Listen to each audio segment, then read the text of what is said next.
Menteri Koordinator Bidang Politik, Hukum dan Keamanan Mahfud MD mengatakan penyidik Kejaksaan Agung telah mengantongi bukti berupa rekaman percakapan sejumlah pejabat terkait dugaan korupsi pembangunan menara BTS 4G di Kominfo. Bukan hanya bukti percakapan, penyidik juga mengantongi dokumen dan surat pendukung dalam perkara ini.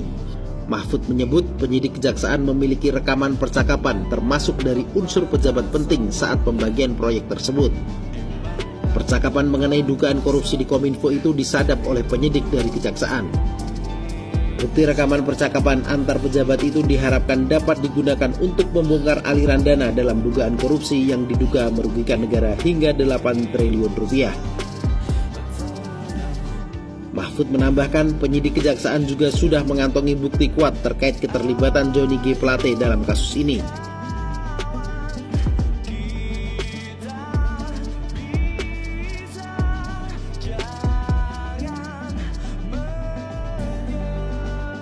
Selain rekaman percakapan, dokumen lain yang sudah dikantongi diantaranya terkait keterlambatan penyelesaian, pembangunan proyek di bawah target dan proyek yang sudah dibangun tidak sesuai spesifikasi awal.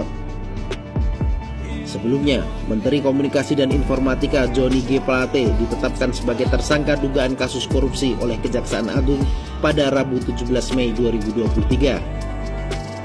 Politisi Partai Nasdem itu diduga terlibat dalam korupsi proyek pembangunan BTS 4G Bakti Kominfo 2020 hingga 2022.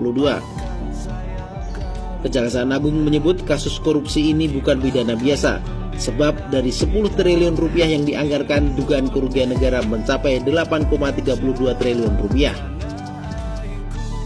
Tapi ada satu titik poin yang harus kita cermati bersama di dalam kasus ini. Kita ingat peristiwa ini, dana yang digulirkan proyek senilai 10 triliun sekian.